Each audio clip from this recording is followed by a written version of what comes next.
Before the NDP were accidentally voted in as a majority government in Alberta in 2015, the province had zero net debt. But as soon as the NDP took hold of the public purse, budget deficits have continued to accumulate from $6.4 billion in the 2015-16 fiscal year to $10.8 billion the next year, and finally to $10.3 billion in 2018, to total $27.6 billion in just the first 3 years in power. And that's just what's projected.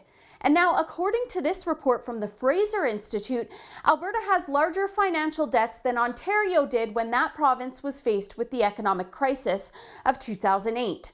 And take this into consideration, there are 9.5 million more people in Ontario.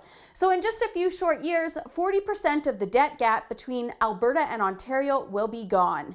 And now that's catching up with the Alberta NDP. Standard & Poor's have downgraded Alberta's credit rating yet again from AA to A+. So that's another 2 points down from last time. The credit rating agency says that the escalating debt that the NDP are accumulating is to blame, and that they either need to cut spending by $3.5 billion or increase taxes.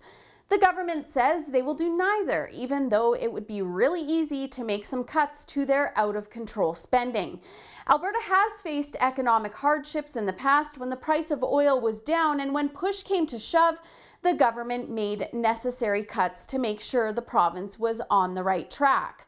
CC says he simply won't make cuts, even though the official opposition are asking him to, and our credit rating has been downgraded yet again. The finance minister suggests that program cuts are a bad thing. He acts like these cuts would mean serious consequences resulting from restraining spending on healthcare and education. But he's not fooling anyone that has had a look at the Alberta budget. Albertans pay for a poorly functioning healthcare system that accounts for almost half of our budget. The NDP have been forming meaningless and expensive panels stacked with activists like Karen Mahone and Zipporah Berman to make decisions on the oil and gas industry that could easily be dissolved. And they brought in what they call a free program to install light bulbs for millions of taxpayer dollars. Remember, whenever the government tells you something is free, it's usually at a cost to you.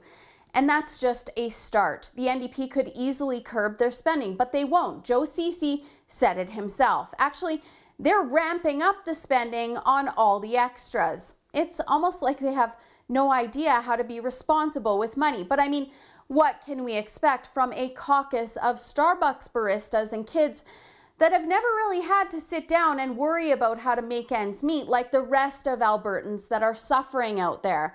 After all, of course, it's your money that they're spending and not theirs. For the Rebel.media, I'm Holly Nicholas. Thanks so much for watching. Zipporah Berman is just another activist that's being paid with your money to fight against Alberta's interests. If you want to see her fired as much as I do, visit fireberman.ca to sign the petition today.